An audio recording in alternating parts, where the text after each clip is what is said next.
Welcome to Three Nice Things, the podcast that has decided we've been so mean to these movies, it's time to say three nice things. You can find more about this show and others like it at our network's website, radiomeanwhile.com. Other shows on that network include Is It Classic, Does It Rock, where we pick a band or artist and go through their discography album by album, track by track. There's Previously on X-Men, where we look back on X-Men comics, movies, shows, and characters. And Nostalgia Me This, a trip through nostalgic pop culture. Share your thoughts on this and upcoming movies by following us on Facebook or Twitter at Nice Things Pod. Please rate, subscribe, and share this show on iTunes, Spotify, YouTube, wherever you get your podcasts. Today we're talking about the 1997 film Batman and Robin. I'm Eric Mickles, known online as duskvstweak, and with me is the co-host of the All the Books show, Nick Gunning. Thanks, man. Jazzed to be here. And the host of Nostalgia Me This, Kendra Mickles. Hello! Is it too soon for me to say that I don't know if Kendra should be allowed to be on this episode because she genuinely likes this movie? We'll see. All right, I'm just saying, I don't know if technically that is allowed in the bylaws. It is? Do you? Yeah. We'll have to check the bylaws. Okay, all right. To the Three Nice Things bylaws! So, Batman and Robin had a budget that Box Office Mojo marks at $125 million. However, in a 2002 New York Times Magazine, True Confessions, George Clooney stated that the budget was $160 million. $25 million of that went to Arnold Schwarzenegger alone. Well deserved. He earned every penny. Well I deserved. think, really. Yeah. You see it on screen. That's the true. thing. You see all $25 And the poster, million. he gets top billing. Yeah, that's old school, like Jack Nicholson did in the original. Well, I guess technically he is the biggest name of these, like... Clooney was still, like, ER, Clooney. He's a was TV not star. Movie Clooney, yeah. I can't remember where I saw it, but George Clooney said he made $5 million on this. Wow. Because he was like, he said he was talking about Schwarzenegger, and he's like, that was $20 more million than I made. So that's pretty rough. You're playing Batman. Pretty big deal, yeah. Had he only been an ER at this point? To be fair, Batman is not in this movie, so I think that Arnold Schwarzenegger maybe... I don't think he'd really done a lot of movies. Just he was ER like was the a big regular on ER at this point. Okay. Yeah. Gotcha. And The Facts of Life. He was of course, on The he Facts had of been on Life. The Facts of Life in the late 80s. yeah. Enough about George Clooney. I don't think it is. It won't be, actually. Upon release, the movie went on to make $107 million in North America, with a worldwide total of $238 million, according to Box Office Mojo. So that's... So not a flop, right? No, it's a flop, especially considering it only made about $100 million in North America. So, and it's a Batman movie, and Batman, box office-wise, is notoriously more popular in North America than internationally. Let me tell you something about box office numbers. You could tell me anything, and I would believe it as fact. Agreed. Well, I think I've said before that what I've read is that a movie has to double its budget to break even, triple its budget to make a profit. Triple its budget worldwide. Yeah, in general, yes. Okay. And also, Batman Forever had broke the bank in terms of success. That was big numbers. Yeah. But Batman and Robin came out in the summer of The Lost World, Con Air, My Best Friend's Wedding, Face Off, Hercules, Men in Black, and George of the Jungle. And the last movie I just mentioned, George of the Jungle, made the same amount of money in North America as Batman and Robin. Wow. So that's how you should probably quantify yeah. success there. Warner Brothers backed the wrong George, it sounds like. Oh, yeah. 1997 was especially a bad year for superhero movies because Batman and Robin led the way for Spawn and Steel months later. I have never in my life seen either of those movies. I've seen Spawn What's Steel? Steel is Shaquille O'Neal playing the John Henry Irons character, Steel, who first came to prominence in DC Comics after the Death and Return of Superman. I've never heard He's of the this metal movie. guy with the hammer. Yeah. I've never heard of Well, it's a 1997 film starring Shaquille O'Neal. That's true. Spawn, I've seen bits and pieces of on TV. Okay. Never watched it. Eric made me watch the cartoon of Spawn, and I hated it. On HBO. Hey, listen, if you're going to do an episode on Steel, I call dibs. All right, yeah. Steel should get on the list. Thank you. Most definitely. So at the time of the recording, Batman and Robin has a critic score of 11% on Rotten Tomato and an audience score of 16%. I like how you give that a little bit of optimism. Yeah. You're saying right now it's 11%, but the sky's the limit. That's true. This could find its audience at any time. If you've listened before, I didn't have to change that number. It has the same audience score as Son of the Mask. Oh, God. All right. So, spoiler warning, if you haven't seen Batman and Robin in the more than 20 years since its release, we're going to spoil it, and we're going to do a summary of the movie. Nick is going to do that, though, because like Son of the Mask and Battlefield Earth, He read the novelization I sure did. of Batman and Robin. By Michael Jan Friedman, who's Not the comics No. that involve Batman and No. Robin. The movie and adaptation. this isn't the junior novelization either. This is the full-grown adult novel. yeah.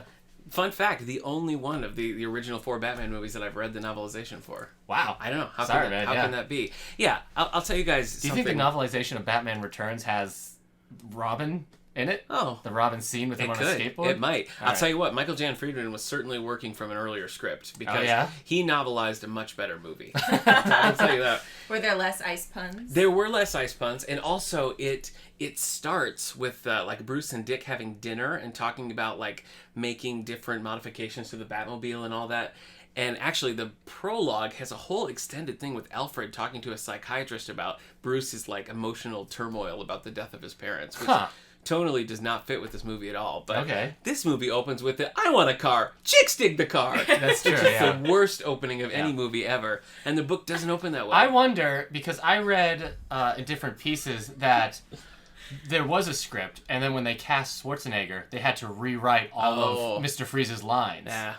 He's like, more ice puns. Yeah, so I wonder if you were This reading, script leaves me cold. This movie actually starts with different shots of butts and There are a lot. crotches, Yeah, so. yeah, there are a lot of butts. Yeah. You're Well, right. Batman Forever started with that too, right? It But did, Jess but this Kilmer? one really... Yeah, this brought it up to I that don't know. level. By the 7th or 8th nipple, I just couldn't... Yeah. I didn't even know what I was looking at anymore. Okay, so the book sets up that Bruce and Dick are having this conversation about like how to best to like fight crime and work together. And Alfred's like, okay, you got a call. In the book, they already know about Mr. Freeze and are preparing for Mr. Freeze. Okay, Right. So that makes a big difference because here we got, let's see, we got butt, stomach, back, nipple. Four. Then I want a car. Chicks take the car. And This is why Superman works alone. This is why Superman works alone. And then they're in the car, driving away. Mm-hmm. Commissioner Gordon comes on his little thing, and he's like, "Bad news, Batman!" And you can tell in the movie that Dick and Bruce are hearing about Mr. Freeze for the very first time. They do not know that this is somebody that they're going to fight. With ice powers. With ice powers, okay? So they go to the museum where he's stealing diamonds because the museum has diamonds. Yep. Because it's a diamond museum. Yep. And You're slipping into a Schwarzenegger tone there, too. Sorry. It's a diamond museum! I'm just saying. And so they burst through the walls, leaving the imprints of their characters. They break through in the bat signal. Okay. Yeah. Just so you got it. And then they fall on their backs. They click their heels together like they're in the Wizard of Oz. Right. And ice skates pop out. Yeah. So I wrote that down. ice skates popped I was out. like, ice skates? So had they already known Mr. Freeze, then of course. Yeah, you're going to bring They ice don't. skates. Yeah. They don't know. All right. So they do a lot of hockey-based fighting. Yeah. And then eventually Mr. Freeze shoots off into a rocket. Am I getting this correct? Yeah. Shoots off into a rocket. Yeah. Robin's supposed to stay behind, but he comes along anyway. They're up there. Batman's frozen to the wall. Ice pun. Robin saves them, and then they have to ride the doors down like a cloud kicker in an episode of Tailspin. Right. As they surf down to the ground, and then Robin gets frozen, correct? Yeah. Yes. And Batman can't go after Mr. Can't Freeze go after because he's Mr. got a Freeze. thaw. So he throws him into some sort of cesspool in the ghetto and then shoots a laser in there and heats him up so Robin's thawed. Okay. Yeah. Thus begins Their rivalry. their rivalry. Yeah. Okay. Robin wants to be his own. This isn't like Robin wants to go off and be his own superhero. He just wants to be respected. Yeah. On the same level does. of Batman. Yeah, he doesn't. Yeah, he doesn't want an ampersand. He just wants to be Batman, Robin. Yeah. Equal. Yep. So where do we go from here? Now do we get Poison Ivy? Yeah, or we, just- we cut to Poison Ivy. Yeah. We just cut to Pamela Ivy. I almost said it's Isley. not It's Isley. Isley. Right. Because John Glover's so creepy. John in this. Glover Oh. as Woodrue, as Dr. Woodrue, Oh my Professor gosh. Woodrue, Yeah. is He making. went for it, though. He did. Yeah. He went And for it. that is the first compliment I have for this movie is that everybody got the memo on what they were doing in this movie. Yeah. And John Glover is like, okay, I'll just Yeah. turn up the perv dial all the way. Yeah, no kidding. I'll have crazy hair and I'll make out with Uma Thurman. He's there. So yeah, he kills her seemingly. Sort of. She becomes Because Poison she doesn't Ivy. want to weaponize the plants and make out with him? Yes, because she sees him creating Bane, Okay. and then she And goes she's- to She Gotham doesn't wanna use because looking fabulously mousy. Yes. She goes to Gotham because she sees a newspaper article about Bruce Wayne and a telescope, but because he was like funding that, Yes. but he said later on that he stopped funding that. Yeah. But anyway, she goes to Gotham. Her plan... First, she rises from the grave. ashes, Yeah. and the plants have made her outfit sexy. Yeah. And here's where we kill Jason, right? He's dead? He's Woodrow? dead, so? Yeah. Yes. He's dead, Yes. so. Okay. Yeah. So, yeah, then she goes and confronts Bruce. And Bruce is very nice about it, I think. Yeah. Meanwhile, his girlfriend's pressuring him to get married. Yeah. Batman's girlfriend. Or settle down. Or settle down. Yeah. Or Who settle down. is in Friends? That's Elle McPherson, right? Isn't it Elle But McPherson?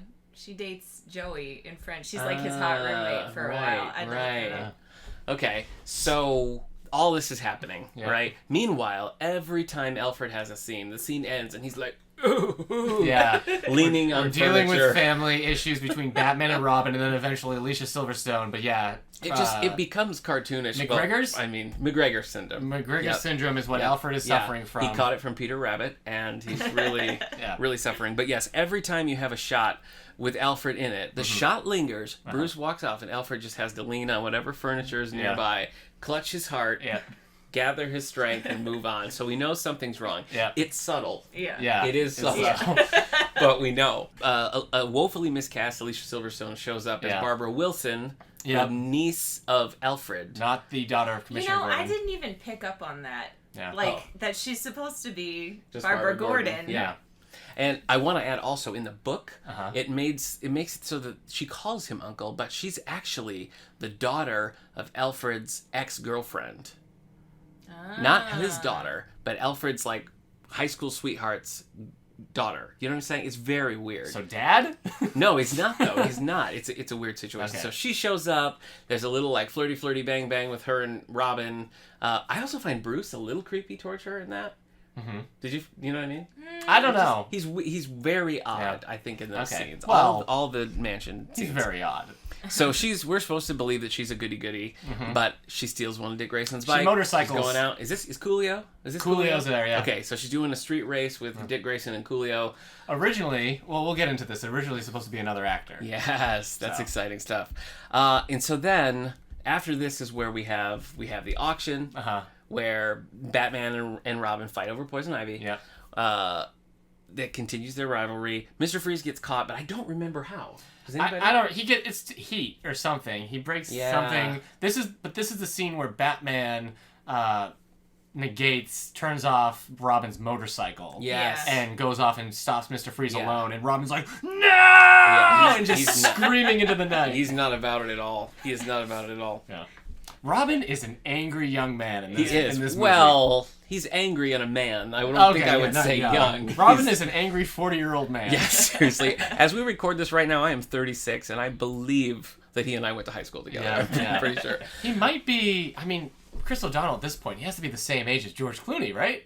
About. I feel like he's 50. Yeah. Okay. Maybe They not. didn't but- seem that far apart. No, they didn't. All right, so then what happens in the last act of this? This is the longest movie in the world. So the plot It's involves so long. Poison Ivy wants Mr. Freeze to freeze everything and kill everybody. Okay, but which would kill the plants? Right. Okay. And then as she states it, from the ashes of that, plants will rise up.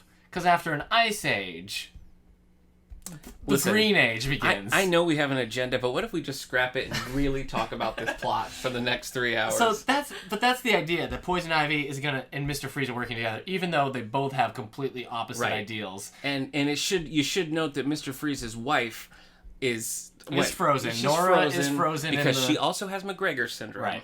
And Freeze was working on a cure. Right. Fell into the whatever. Her stage is much further along. Okay. So Alfred's is like stage 1 or stage 2. Hers is like, need to keep her frozen in this thing. Which the book also sets up a existing relationship with Bruce Wayne and Victor Freeze like before any of this happens. Okay. And so the end plays a little bit better because you have some cooperation with Freeze and Bruce Wayne. Right. And that actually makes sense when they have a relationship. It makes zero sense in this. Right, okay. But so the whole Mr. Freeze's wife Nora being frozen is taken from the animated series at this point.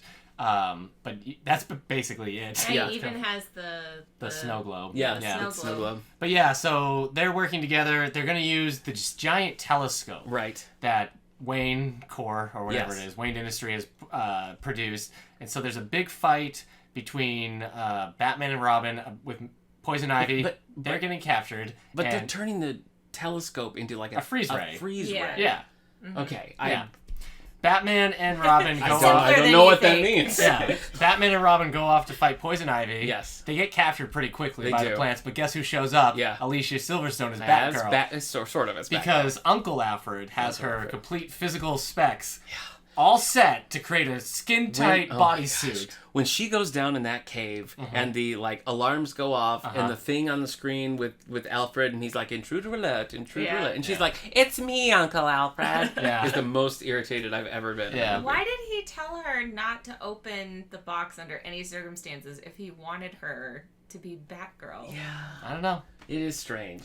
Why not just say, hey, Yeah. You come closer. Oh, You okay. need, you need to be Batgirl. I'm This is- sorry. I don't know. So Batgirl shows up. Batgirl shows up, Um, beats Poison Ivy. beats her. I remember reading in Disney Adventure magazine, Yeah. I think it was, I can't remember if Joel Schumacher or Alicia Silverstone who was this quote, and I don't have the exact issue, but it was like saying, he's like, she's really cool. She's doing everything Batman and Robin does, except in heels. So that's where we were in That's 1997. That's a good time. So they team up, and I do believe those two scientists that are in this were also in Batman Forever as those two scientists. Maybe, yeah. More to my point later on. Yeah. But Batman, Batgirl, Yes. and Robin go to Yes. the telescope. Robin and Alicia Silverstone, I should say, Robin and Batgirl are Yeah. dealing with Bane. Yes. While Batman's dealing with obviously, Mr. Freeze. obviously. They defeat Mr. Freeze. Batman asks him for help for curing McGregor's disease. Yeah. Because he's like, please remember how warm it was to have a heart or something. Yeah. And The only good line when he Yeah. pulls out the two little tubes is like, take two of these and call me in the morning. it's just Only part relentless. that I thought was And then it saves the day, but now there's 3 of them. yeah. And they're kind of a family. Yeah, and they use they reposition satellites to heat up Gotham City. Heat up again. Gotham City and save Then it. they They had go- like 8 minutes or something, right? Yeah. To stop the Freeze Yes. death. You've seen it most Then recently. they go Yes. home. I think it's 7. They dope up Alfred. Yep. He's got a good another 3-4 years. Yep. And then the 3 of them get together and they're running Run into into the spotlight, a yeah. spotlight. Yeah. It's the longest of the original 4 Batman films. By a factor of at least 3, I would say. This is a mini-series compared to Batman. Nick, you saw this in theaters, I sure assume. did. So what's your history with watching... I sure Actually, did. what's your history with the original Batman films and then leading up? I'm almost positive that I saw Batman in theaters. The first which Batman seems with the like Joker. a mistake. In but- 89? Yes. You would have been like 6. I would have been 6. I feel like I did. Okay. I feel like I did. I was never allowed to watch Batman Returns, so I only watched that Recently? somewhat recently. Okay. Batman Forever. My dad and I went to see this, Mm-hmm. and I loved it. And it kind of remained my favorite of the Batman For a movies while. until you and I rewatched them recently. right. We do a special All the Books episode on that, everyone, about That's our true. Batman rewatch. You can check that out. SoundCloud.com/allthebooks. But when we rewatched it, I was like, oh, Batman Forever is not holding up for me. Not as... It's You know? very 1995. It is. And I feel like I'd seen it somewhat recently, but watching it in theaters, I was Mm-hmm. like, ugh. Batman and Robin, on the heels of Batman Forever, in, what is this, 97? So This is 97, I yep. would have been 14. So I was super, super excited about So this movie. before you saw this, though, you would have said you were a big fan of the Batman Oh, yeah. films. Yes, that were out. definitely. Okay. Definitely. And especially Batman Forever. Right. I loved it. So yeah, that would have been even more because Batman Forever was like almost a reboot, Yeah. like a soft reboot of the series. Yeah. So this is more of a sequel to Forever than it is This the other it stuff. really felt like it. That's a good play for it because Okay. this to me was like, oh yeah, it's on now. Yeah. You know what I mean? Yeah. So, and I don't know if you remember this, but the marketing lead up to this movie in particular was insane. You know those Dorito bags that you would get at like a gas station? Not the tiny ones, not Mm-hmm. the big ones. That in-between side, each came with a little, it was like a film cell. Okay. And it had the face of one of the like 6 main characters Right. on it. Wow. Yeah. And you would, if you like put it up against the light, you could see it and everything. I remember was more of... desperate to get all of these. All right. I ate a lot of Doritos in the summer of '97 trying to get all of them, and I eventually did. So yeah, and then the movie was open. I was desperate to see it, desperate, and I was 14, so I couldn't drive. Right. Nobody could take me. Finally, my Aunt Daisy was like, "Yeah, I'll do it." Uh-huh. So she and I went to see this opening night, and the theater was packed. Right. I mean, we were elbow to elbow with people Yeah. being like, "It's on, baby." Yeah. Yeah, and in case people don't know, like, Batman Returns made money, but didn't make as much money as like Warner Brothers had hoped. Yeah. And kind of had this like reputation of like being way too dark and mature for kids. So Batman Forever like changed the tone and everything to make it more kid friendly and more accessible. And it was like a huge hit in '95 with Jim Carrey and Tommy Lee Jones and everything. So like Batman is riding almost as high as he was after '89 with Batman and Robin. So it's no surprise that like it would be packed, especially because Schwarzenegger, this is like the beginning of the end of his career. So he's still considered a big name. Top tier. 25 million. This was it was never a favorite of mine, but like I was very familiar with camp Batman because of Adam West. Right. And so it wasn't like what am I seeing? I was kind of like, oh, they're doing that. Right. And do you remember the audience reaction? I think people liked it. Really? I think people liked it. Yeah. Wow. Yeah, there was not a lot of like grumbling or whatever. And things open like, weeping. but things like when he says, we made fun of him in the beginning, but when he's like, this is why Superman works alone. I think you got to remember that in 1997, that was all we had. Yes, here a character like Batman reference Superman was like, it never happened. Yeah. It never happened. So that got like an audible response from the crowd. That was an exciting moment. And so I left this movie ready for number 3. You know what I mean? Or whatever 5. it would be. 5. Right, sure. I left this movie ready for the sequel, like, because it all sets it up and everything. So even though it wasn't like my preferred style, I left pretty positively, but it for me had not aged well, like over the years. Had you watched it many times since? I in the feel 20 like plus years? maybe once or twice did I do like a full watch through. Right. So I think maybe I've seen it 3 times. Okay. Because you and I saw it in the theater. The most recent one, because they just released all 4 of the original in theaters again. And you and I, we started with '89 and we just stuck with it all the way to Batman and Robin. Yeah. So. And do you want to talk about that right now? Yeah, go ahead. Because I left that rewatch of those 4 films with very different feelings about these movies. Right. Because Batman Forever to me was kind of like, oh, that was strange. That didn't hold up. This movie, I was oddly into. Yeah. I enjoyed this movie. I walked out. I even said to you, like, let's see what they got. Let's see what number 4 is. Right. Like, I would love to have seen. I keep saying the wrong number, but you know what I mean. Yeah. No. Batman. Was it Triumphant? They say different things. Yeah, we'll get to that. But I mean, yeah, I was like, I wish they would have done it now. You know, like I would have liked to have seen them like in all their glory, really go for that crazy like capstone of a movie. So oddly enough, I was able to kind of enjoy this movie this you time were around. just dogging me for liking it. But you've always liked it. No, what? that's Okay, not true though. Oh, I'm sorry. Kendra, did you have much of a history with the original Batman films? No, I mean I knew of their existence, but I didn't watch them fully through until I met you and we watched them together. I like the first Batman. That's the one with the Joker. Yes. Right? Correct. I really hate You love Batman Returns. Batman Returns. Yeah. You're the reason they made Batman Forever. Batman Forever. I haven't seen it in a while, but I remember liking it because I like the whole Jim Carrey, Tommy Lee Jones thing. This one, for some reason, we owned it on VHS. Wow. But I never watched it. Like, I don't have a memory of watching it, but I do remember looking at this cover right here and just thinking, Poison Ivy is the coolest person I've ever seen. Okay. Like, this started my liking of Poison Ivy as, like, one of my favorite Batman villains because I think she looks so cool. I think the whole cover actually looks pretty cool. Yeah, it's a decent cover. It's fine if you like 8 different colors just blasting in your face. I have a memory of like the house I was in and we had this movie and I never watched it, but I liked looking at the cover. Okay. So this was my first time watching it all the way. Her red hair with the green, I thought she looked so cool. Yeah. Not Alicia, she looks pretty cool, Alicia Silverstone. Well. But well, in this picture right here. It's not bad. But yeah, so that's my... You don't remember watching it, though? No. Was for this podcast the first time you watched it all the way through? For sure. This is the first time I've ever watched it. Then that's crazy. Why am I dogging you about it? That's not fair. Well, that's what I'm saying. Nick's right, because for years, I would say stuff like, do you remember Batman Forever? And you'd be like, is that the one with Poison Ivy? And you talked about having watched it, but okay. I don't know. I guess I just made up because I had seen that this cover is so familiar to me. All right. In 97, I remember the lead up. Okay. But I remember, like, you're talking about this cover doing something for you. There was something about the look of it that was not appealing to me. And I remember watching Batman at some time. I almost feel like I watched Batman Returns first. Yeah. As a young child. Probably at the same age you were when you watched the first Batman, which means who was letting me watch Batman Returns? Yeah. But I remember watching that and liking that a lot. And I got to see Batman Forever in theaters, and that was awesome. And I thought that was great. So 95, I would have been 9, so like I was a pretty good age for that. I was very excited for that. I loved it in the theaters and everything. But it did not translate into me wanting to go see Batman and Robin. I think one friend had asked me once, like, do you want to go see this? And I chose Hercules instead. But it was a drive-in, so we saw Hercules and Jungle to Jungle. It's pretty good. I like Jungle to Jungle. Yeah, there you go.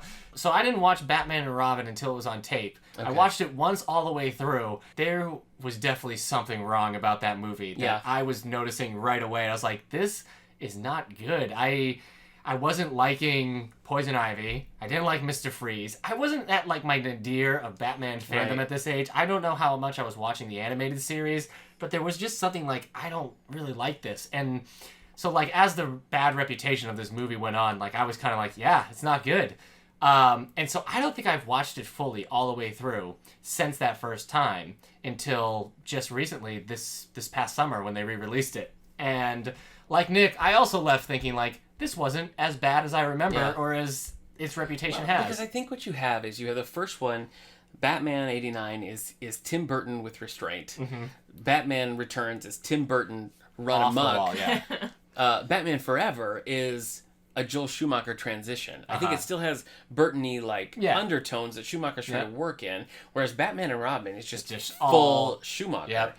You know, and I kind of wonder now if they would have just like let the negative press die down and would have powered through with Batman Unchained, if, you know, you might have a different feeling about this. Maybe. Let's talk about some actors who dodged the bullet with Batman and Robin. Let's do it. So, obviously the first one to talk about is Val Kilmer, who had played the titular hero in Batman Forever. He did not return for Batman and Robin. Apparently the actor was a problem on set, and as Joel Schumacher told Entertainment Weekly, he sort of quit and we sort of fired him.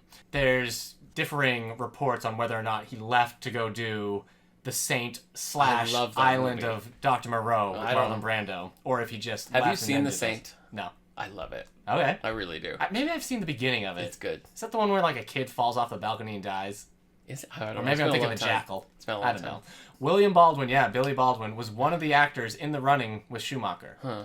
Okay. But well, that would have worked spoof-wise. I think if that's you're funny, going camp, you know. Because I remember people mentioning Alec Baldwin for 89. Yeah. And so they're just going through the Baldwins. I guess, like one of them. he aged out. Yeah.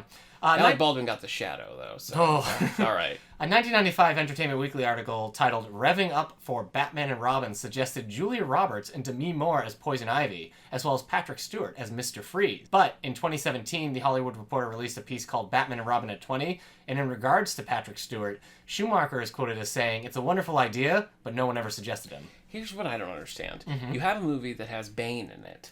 You have Arnold Schwarzenegger. Why don't you just have him play Bane? I don't know. Like, you need someone... Yeah. Bane didn't talk much. He just said, like... Well, maybe you would have... You know what? That wouldn't have been a bad idea. Yeah. But I just think, like, a character like Mr. Freeze, with all the, like, the armaments and the whole thing, you really need someone not physically imposing and someone more cerebral. I was actually surprised to read that article because I had always heard that Patrick Stewart was, like, you know, I never heard that. Really? I never heard that. Well, I know. I mean, that was, I think, maybe more of a fan one. I bet if you had read like Wizard at the Wizard magazine at the time, because in '97 he would have put on the goggles. Yeah. He would have looked perfect for it. Oh yeah, it's great casting. But yeah, you would have to rewrite the movie for him.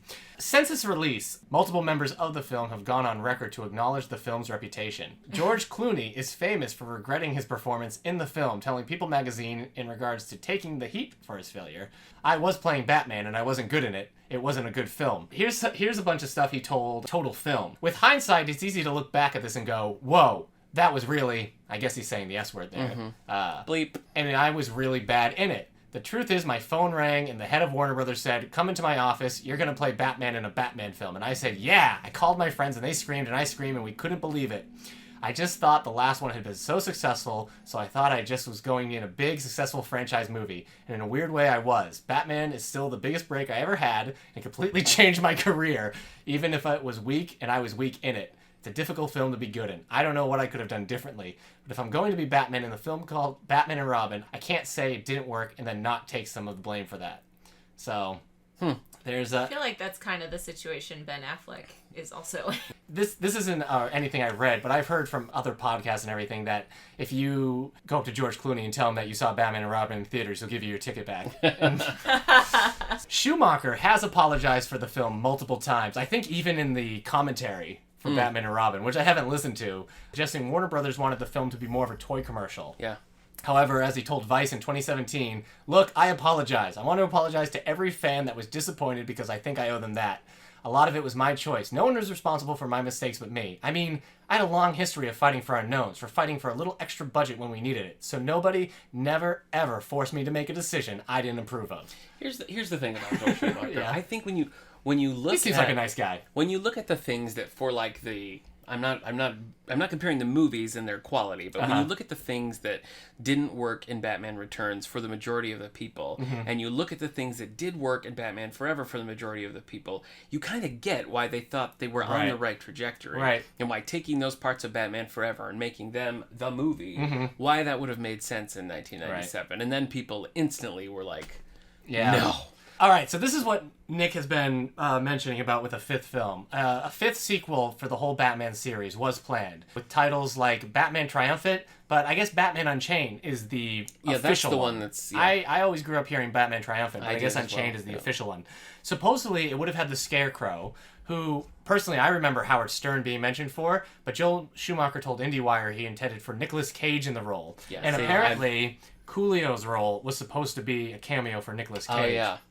So, and in 97, Nicolas Cage would still be a get, I guess, because he's coming off of Con Air and Face Off this year. So, Harley Quinn was intended for the movie possibly as the Joker's daughter, which is kind of gross, because he's... Oh, yeah. And I couldn't find anything confirming this, but I always remember hearing Sarah Michelle Gellar as the name. For, like, the Harley Quinn. For Harley Quinn, yeah. Interesting. But how new was Harley Quinn at this point? Well, so if she came out in, like, the 92, 93... animated series. Okay, so it's been a minute, 5 years, so. Yeah, no, I'm just thinking about the performances in this, like, as you're talking about actors, because when we rewatched it again, like, I always remember hating Clooney in it, and when I rewatched this, I was kind of okay. Like, with him and Chris O'Donnell, it was sort of like, they had their moments. George Clooney is playing Doug Ross from ER. Okay. Like, he does not change, he doesn't change his performance even the slightest. Right. Like, he is exactly that. But I think that both he and Chris O'Donnell do have some nice moments. Uma Thurman is one that definitely knows what she's doing. You know what I mean? But I don't think that Schwarzenegger or Alicia Silverstone had a single second that was good. Schwarzenegger is relentless. He's terrible in this. In his awfulness. He is truly terrible in this. And he's like he built his career out of one-liners. Yeah. And somehow this movie weaponized that against the audience. Yeah. It was amazing. It was. And inaccurate ones. He says, hey, Batman, what killed the dinosaurs? Yeah. The Ice Age. Sorry. Incorrect! Yeah. Wow, I've heard this rant. I'm sure. That's not true. I've heard this rant. They were dead, and then we get it. Inaccurate. Inaccurate. When it happened, I shook my head because I was watching it by myself. So you knew this moment was coming. All right. So in regards to Batman Triumphant or Batman Unchained, I should say, it did not come to pass after Batman and Robin's financial and critical shortcomings. Warner Brothers would leave the Batman character dormant for 8 years before returning him to movies. Batman and Robin effectively killed the franchise, started in 1989. Warner Brothers would suggest Batman's return. I wrote sickly unintended there because I didn't intend that. That's pretty great. Oh. All right. And I think the way you explained it really was icing on the cake. Yeah. So they suggested Batman's return. I don't know if you remember all this, Nick. This was always like in Entertainment Weekly for like 5 years. Batman Year One, Batman Beyond, George Miller's Justice League, and a Batman vs. Superman movie back in like 2004. I remember definitely Year One in the George Miller Superman or Justice League. Yeah, the Justice League. With Adam Brody as Flash. Yeah, he was a great Flash. Oh, Common was going to play Green Lantern. Yeah. They had cast everybody. Yeah. Armie Hammer was going to be Batman. Yeah. They were ready, and then the writer's strike happened. Yeah. So that killed the. Wow, that's kind of a good cast. I know. It was. I don't remember. What could have been. Yeah. Yeah, and I remember the Batman Superman one being almost feeling like it was going to happen. Yeah. And there's even that like fake logo in I Am Legend. Legend. Oh, they got to do something with it. Yeah.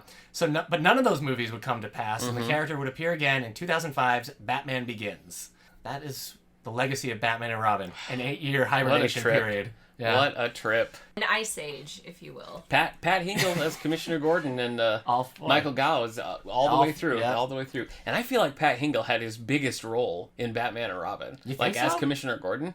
Yes, he's in there a ton. I thought he was just in Batman. I actually thought that there was so little Commissioner Gordon. Oh, really? Yeah. I remember he kept popping up because he had a whole thing where Poison Ivy's like seducing him. And, yeah. I was like, please come back. Anyway. I'm not too old. I'm so young. four of them went the distance. Mm-hmm. A few people made the transition between 3 and 4, but Alicia Silverstone, George Clooney, and Chris O'Donnell were all signed and ready, and were gonna be in the third one. And I had read an interview with Chris O'Donnell too, where he was talking about they were also kind of using this to set up a Nightwing film. Yeah, that they were gonna do just a Chris O'Donnell Was it an old man Nightwing? All right, enough of that. It's time to say our 3 nice things about Batman and Robin. We can do it. Who wants to start? I can start because I think we've kind of been talking about this a little bit. But what struck me the most watching these 4 movies back to back is that to back to back is that I think that this movie, the reason why something like Batman Returns or Batman Forever feels a little more dated to me is because it's not consistent like with itself. Mm-hmm. You know what I mean? Like Batman Forever sometimes... That's a hesitant. I know. Go on. But hear me out. Batman Forever sometimes, Bruce is like, I really have to work on these like emotional problems that I have. Right. And then you have like Jim Carrey putting like popcorn makers on people's head laughing. So it's like, is this a comedy? Is this like we're really dealing with these deep emotional issues? And with Batman Returns, it's the same kind of thing. Sometimes it's like really dark, and other times like it's very like sexual and odd, and it doesn't, I don't know, it doesn't always quite like gel as a whole package. But I think whether you like it or not, Batman and Robin from like the start to the finish is a very tonally consistent movie. That's in true. Which everyone is on board. Everyone is playing to the cheap seats. Everyone is saying these goofy lines with the same gusto. Right. And it just is... I hate this phrase, but it is what it is, unapologetically, from the start to finish. And I think I gotta give it credit for that. Batman and Robin has no identity crisis. No, it doesn't. Right. It doesn't. It looks in the mirror and says, I know who you are. Yes, yes. You know, I think like to use a modern example, Shazam, where you have some, you have like goofy, like laugh out loud family kind of moments. Then you have like demons biting people's heads off. Yeah. And I mean, that is not a tonally consistent movie. Right. And so like, how we're going to look at that in 10 to 15 years is going to be kind of like, well, that's weird. Right. But I think Batman and Robin, it accomplishes its goal with everyone on board. Okay. Not every movie does that. So I think, say what you want about Shoemaker. He ran a tight ship and his vision was achieved. That's true. Kendra, you're next in line here. My first nice thing is that I really enjoyed everyone's costumes. And I think until You know who would love to hear that? Joel Schumacher and the guy who made the costumes. I really think they look so good until they open their mouths and start talking. Like, pretty much everyone, I think, looks really... Like, I think Poison Ivy looks really good. I like Robin's costume and his mask. It's more of a Nightwing costume in this, right? It is, yeah. When Schwarzenegger isn't talking and being like, ha ha ha, I really like his ice costume and the gun and everything. So that was my first nice thing. I like the way everyone looked. I don't like the acting or the talking as much. I can go with you on that until we get to the silver costumes in the end. And then I don't like those at all. Icy costumes, I don't like those at all. I mean, Schumacher has mentioned this because people bring it up, the whole bat nipples and everything. But for him, he, in multiple interviews, he kind of said his idea is that these guys are superheroes. Yeah. They're modern equivalents of Greek gods. They should look like Adonises. Right. So the costumes are supposed to be built like celebrating the human body in the same way a Greek sculpture does. So that's why there's cod pieces the way they are and why you've got the bat nipples.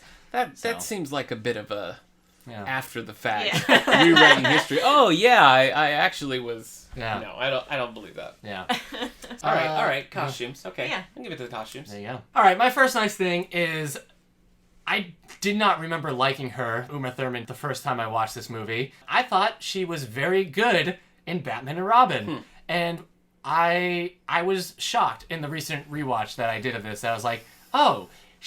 You're saying how everybody seems to know what they're doing, but I feel like Uma Thurman is the most tapped in to the camp and what she's going for. I wholeheartedly agree. I don't think they're doing the Adam West show tone well. No. I think they saw that and were like, we can make this worse. Yeah. But she would fit in a movie that had that tone correctly. That's true. And I think, I don't necessarily love like Poison Ivy in this movie, but I think Uma Thurman does a good job. I think when you're so exhausted from Arnold Schwarzenegger's delivery, Uma Thurman actually has like character in those lines. Like when she first comes up as Poison Ivy, there is a change between her and the mousy Pamela Isley. And she doesn't, because the film's too long and too heavy, but she almost kind of carries the scene she's in almost like solo for me.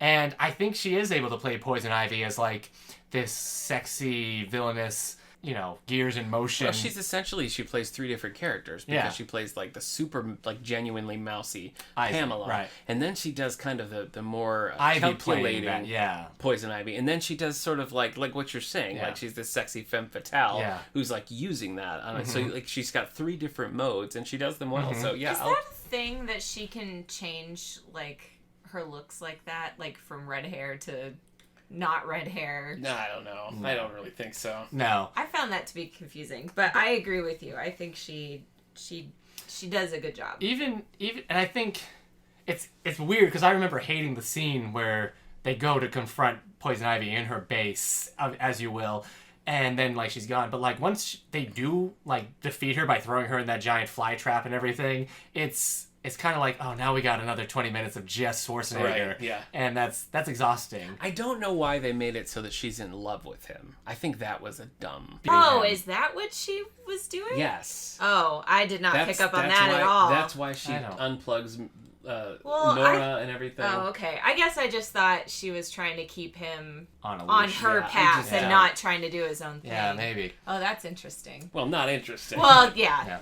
Okay. And I didn't hate the costume, so I always remember hating Uma Thurman's like Poison Ivy costume and that's look. Pretty solid. But wait, the gorilla suit or not the gorilla suit? Sorry, I didn't know. But the whole green suit, it's done pretty well, and I think it's actually done in a way that like Poison Ivy is very easy to like over sexualize, right? And I think they don't actually do that in this one. No, I agree. Joel Schumacher mentioned how Batgirl was added to hopefully appeal to more of a female audience for this Batman movie. And I feel like Poison Ivy is like the stronger. I don't know. I just don't know what Alicia Silverstone is doing in this movie. Like, I don't any of her acting choices or whatever she's like directed to do, because she plays this like, I don't know, this like flowery little Cupid doll of a girl. It's a strange role. It seems like she's putting on like a weird, like cuter voice too. I mean, I don't know what her voice normally sounds like. Well, she's got that little sort of a lilt to the way she. Look, I liked her in Blast from the Past with Brendan Fraser. Yeah, I like her. Yeah, she's been good. I think this was just a complete miscast for her. Yeah, I don't think she could play this role, and maybe it's the direction, but like she's a little better in the scenes with Dick Grayson where she is like the bike scene and stuff, when she's playing a more like tough version. She is better, but never good. Right. Never good. Yeah. All right, my second nice thing. I've always, I mean, obviously, but Dick Grayson, Robin, is like my favorite character, like comic book character of all time. Okay. And so I do know that, yeah. This is a disappointing like take on him, and one of the few that we actually get. But I've always loved like his and Barbara Gordon's dynamic, and the thing that they're like what they have going on is like Batman's junior partners. I think is cool. And so even though it wasn't done well, there's a couple of like a few tracking shots, a shot where they all three kind of like walk into the frame, and like the imagery of that even now still really works. You're talking about the scene where they're going to the tower with Mr. Freeze, and they look up and they get their grappling hooks ready. Yeah. There's that. Even the scene where they all kind of come in their different ice vehicles is corny and like doesn't collect all three at your local Toys R Us. Yes, it does feel like a cartoon, like that sort of thing. But I just there were several times in there where if you just kind of pause that, I would be like, that's cool, and to think about like seeing like when Barbara and Dick Grayson are tackling Bane and helping each other and like falling and like flipping, a lot of flipping. Yes, and, like working together as a team. That is like literally the one and only time ever that you've seen those two characters in any version like doing that in live action. So even though it's not good, like the fan in me was still kind of like, this is cool to see. So the imagery of the three of them together and seeing those two characters interact was still enjoyable for me. Agreed. Yeah, you liked it? Okay. All right. My next nice thing, and I know we've been talking about George Clooney is just kind of whatever in this role, but the one aspect of him that I really liked for Batman is his voice. I think his voice works really well for Bruce Wayne and for Batman. Yeah. Like, it stuck out to me. Like, every time he talked, I was like, oh, it sounds really good. It's just he's not like doing anything special with the character. I think, yes, I totally agree with that. I think the best that we see him is the scene where Poison Ivy interrupts the press conference and he's like, no, I'll talk to her. Mm-hmm. And they have this whole conversation. I think in that moment, he's a very good Bruce Wayne. Mm-hmm. And I think probably because if it's like a Venn diagram, that's where like George Clooney and Bruce Wayne overlap like in that little bit. But that worked really well. Mm-hmm. And honestly, like, I would love to see, like, if George Clooney came back and did a Batman movie right now. I think he could be a good Batman. Mm-hmm. It's not crazy to cast him as Batman. It's just... This was he wasn't bad. doing what he should have done. I don't but really... But with Christian Bale, like, he has his normal voice, and then he has his, like, oh, I'm Batman. I can't even do it. His Batman voice. But I feel like George Clooney's voice is very good for both aspects of the character. Like, he doesn't have to do much to get it to sound the way it should sound. So that's my second nice thing. All right. George Clooney, your voice has won over Kendra. Yeah. All right, my second nice thing. I don't hate the first however long it is between Batman and Robin leaving the cave to go after Mr. Freeze until right as Robin gets frozen, everything. So, like, the whole opening. The opening. Like the ice skating scene. The ice skating scene, the rocket launching. You made fun of him for looking like Cloud Kicker. But you know what? In 97, that was, like, the coolest thing. No. I didn't make fun of him. Okay. Because... This actually coalesces with my third nice thing. When Robin is, down... He's just on, like, a piece of metal, right? Yeah. That he's on. And then he's, like, sliding down the building and everything. I'm like, this is stupid. Yeah. And does not work when you think how this started with, like, Tim Burton's 89 Batman. But, because, like you said, like, this movie has its tone. Yeah. In this movie, with this tone, those things work. And while I don't like Mr. Freeze's everything, like, all his quotes and everything is like, kill the heroes and all this stuff, there's enough camp in there that I enjoy, and there's that whole, like, you break it, you buy it line with George Clooney about the vase and everything. Yeah. That made me laugh out loud. But it's enough of, like, it's loud. It's incredibly loud, both in terms of volume and what's happening to your eyes. And because there's so much color happening. Too much color. Yeah. And normally I like a colorful looking film, but this takes me to an extreme. This is intense. But it all just kind of works as an opening, and I feel like nothing else in the movie in terms of, like, an action scene ever gets there again. Mm-hmm. And so maybe if this was just like a 30-minute TV special that they had done, and then we had gotten a better Batman and Robin, like, maybe that would be like, oh, that was fun or something. This is like the opposite of your complaint with the Fast and the Furious movies, where you're talking about they're dragging the giant safe, and it's like smashing through buildings, and you're like, so is it too heavy to pull and turn, or is it so heavy that it can't be both? Right. The Robin surfing down the side of the building does work, because everything else in this movie tells you it does. And it feels like kids playing with their Batman action figures and being like, all right, and then they're fighting a bunch of bad guys on ice skates, and then they're in a rocket ship, and then they're flying down, and then so there's this level of almost like it's not like the greatest thing ever, but there's almost a level of, like, innocence in just how much is happening in this scene, and it never like recaptures that for me in the movie.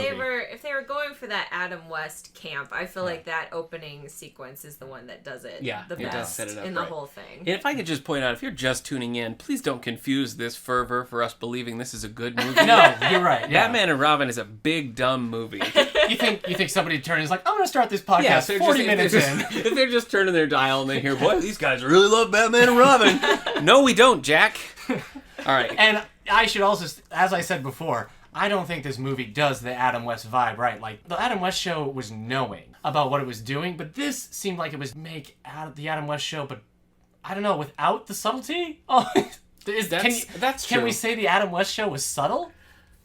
it was clever. Yeah, okay. Adam West, like, the show was always clever. Mm-hmm. Even in its things that are stupid, you could tell that they were purposely doing a thing. This time is genuinely stupid, right. but I do think that they did what they did on purpose. I think the difference also is that the people who are on the show in the Adam West series are charismatic. Yeah. And can deliver those lines well. Adam West can deliver those lines well. Yeah. Whereas you have Schwarzenegger and Clooney just like, falling over. Yeah. So. Well, I feel like Schwarzenegger and Clooney originally signed on to do a sequel to Michael Keaton's Batman.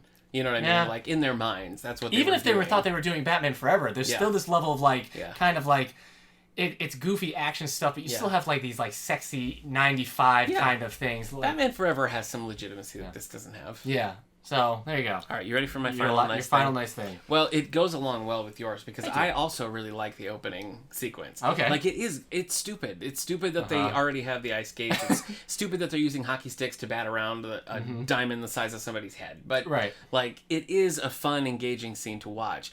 And I think was a little bit more forgiving of most of the action sequences, actually. The big chase with the cars where they're driving over like they're driving over the arms of the statues and Freeze is shooting things out. Right. This is where Batman cuts off Dick Grayson's motorcycle and everything. Yep. I don't know. I kind of liked it. it. And the end scene with with Robin and Batgirl fighting Bane, trying to get up the mountain and like fighting with Bane and coming with their like, I don't know. I liked them in this is what I would do with like my action figures in a Fisher-Price castle. You know what I mean? Like it does have that vibe, and I have to believe that they were doing that because some of the shots are too like when the three come in the ice vehicles. That is a toy commercial. You said it. It is. It is. Yeah. It is. Oh yeah. You know. I don't think any of these 4 films ever had great action moments. They've all got like been coasted on either actors' performances or like style. Like even the first Batman, which is like considered kind of like brutal in terms of like violence, and same with Batman Returns, it's more like very specific moments, but never like action scenes. That's true. And because he never breaks a jog in Batman Returns. Right. So like stuff's going on, but he's like stiff neck walking. Well, yeah, and he couldn't move in that costume. You know.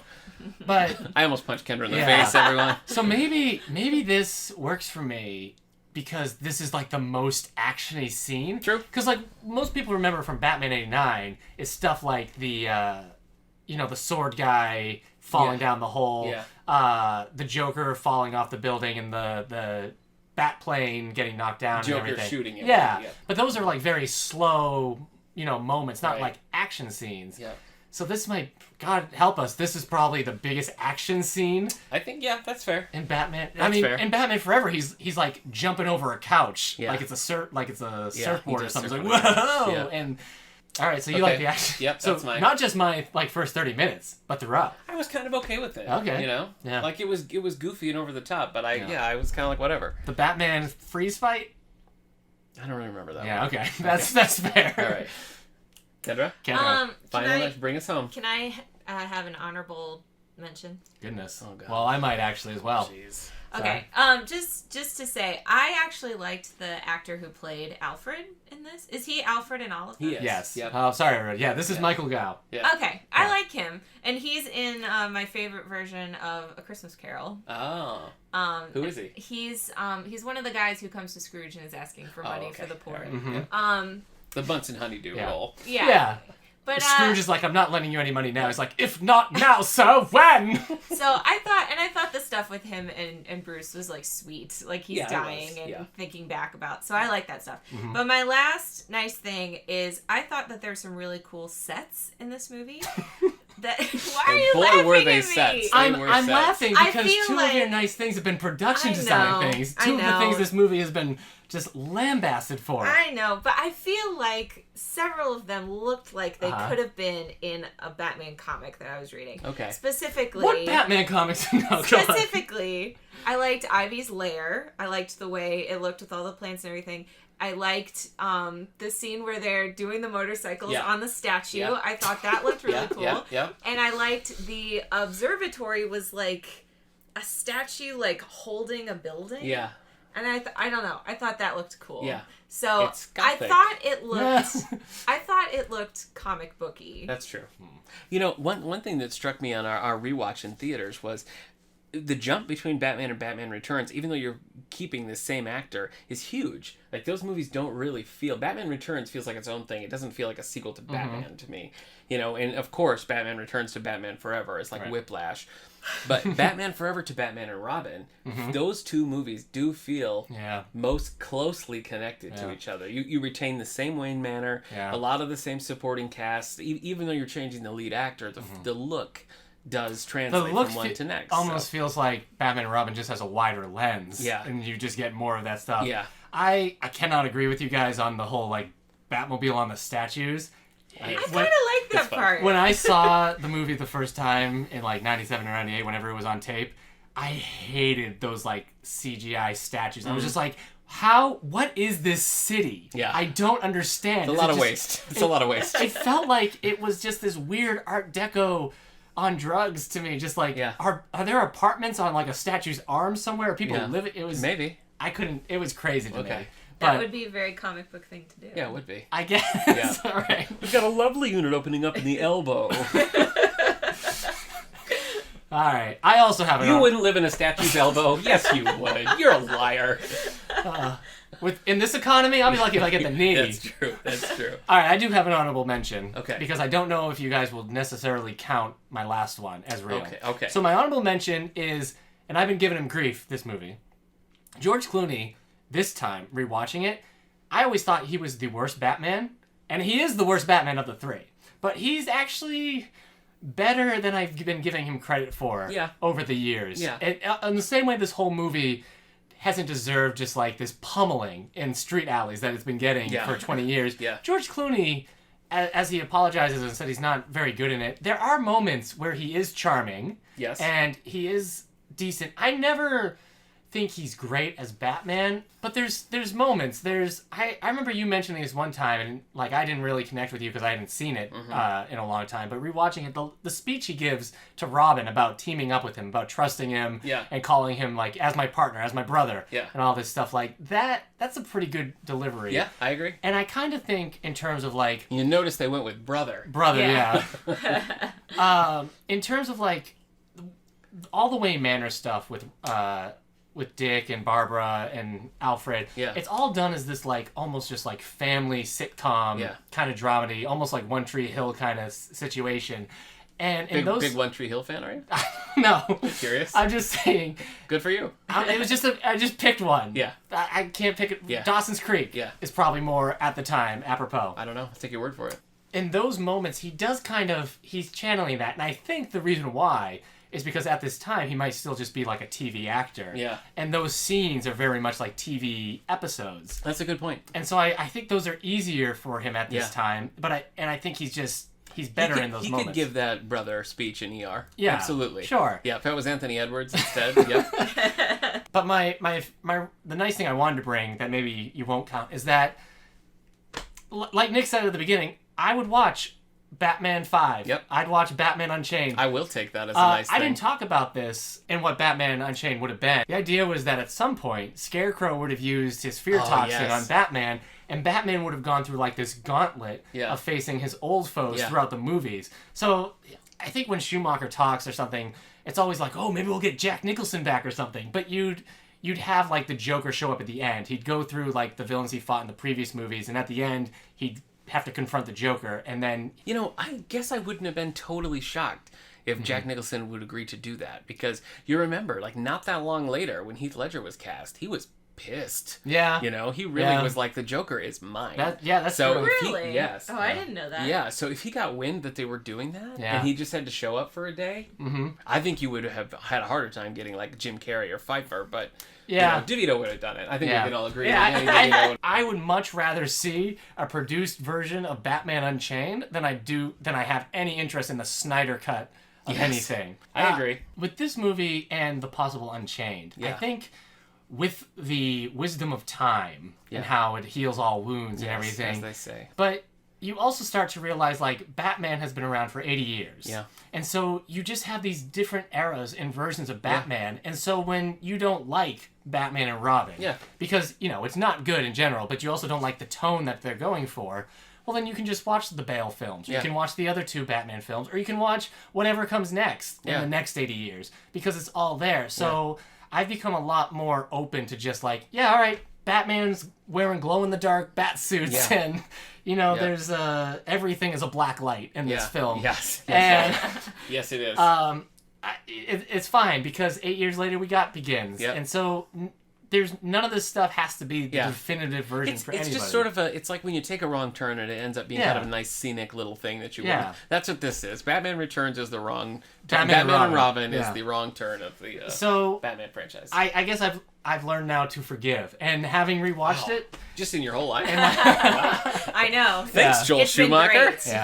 Yeah, learned to forgive, and giving this the rewatch, I was like, you know what? Because I always ask people, are you going to watch this again? Yeah. And a lot of times people are like, we're never going to watch Son of the Mask again. I wish you'd stop saying it. I honestly wish you'd stop. Nick, are you going to watch Batman and Robin again? I think I could say to you that I definitely will watch Batman and Robin again at some point in my life. Kendra? Probably. Yeah. You're married to me. Yeah. Provided I'm still alive, there's a good chance you watch Batman and Robin again. I'll watch it in your honor. Oh, that's nice. Well, I'd rather. There's other films I'd rather in the church basement as we all have ham this buns is not. and Don't make this my in honor. watercress salad. Oh my! What? He was a great guy, and I love this movie. Like, I've always stopped my Batman rewatches at Forever. I watch the 3, and then I skip. But I feel like no. Why would I? Just keep it going. Yep. I'll rewatch this anytime I do the. You're welcome the here, rewatch Batman and Robin. This is the only of these episodes of yours that I've done where I kind of ended up sort of enjoying the movie, and I'm like walking away feeling positive. Nick's been on Battlefield Earth. And Son of the Mask. Yeah. Is that it? The funny thing is, Battlefield Earth, I was like, I'm never going to see a movie worse than this. And then you show up with Son of the Mask. Well, that's as nice as we're going to be on this episode. Nick, where can people find you? Well, I'm co-hosting with Eric the All the Book Show over on, you can find us soundcloud.com/allthebooks or iTunes or anywhere you find your podcasts. Yeah. We talk about lots of things. We do some author interviews and sometimes we talk about comic books. Interview comic book authors. Do you remember our Batman, our All the Books versus Batman? It's very early. Like 39 or something? Yeah, we do that, and then we have a special episode about, I don't know. Rewatching the Batman films. So you can find all those on soundcloud.com/allthebooks. And you can find us on Twitter at All the Book Show. That's true. Kendra, where can people find you? You can find me on Twitter at MissMusicBox91. That is when you were born. Yes. And I am the co-host of Nostalgia Me This, where we talk about all the nostalgia things. So you can get your nostalgia fix there. Oh, and I have an Etsy store now. It's called Miss Music Box Crafts. So you can check out my crafts on there. A lot of perler beads, a lot of pom-pom stuff. It's fun and geeky. And I'm duskvstweak everywhere online, and apart from the other shows on Radio Meanwhile, I'm the co-host of the podcast, The All the Book Show. Thank you to Prophetic Music for our theme song. Join us in upcoming episodes as we say more nice things about bad movies. We'll be doing Son of the Mask Part 2. No. Grandson of the Mask. Again, you can find more about this show and others like it at our network's website, radiomeanwhile.com. Please follow us on Facebook or Twitter at Nice Things Pod. Please rate, subscribe, and share the show on iTunes, Spotify, YouTube, wherever you get your podcasts. See you next episode. 3 nice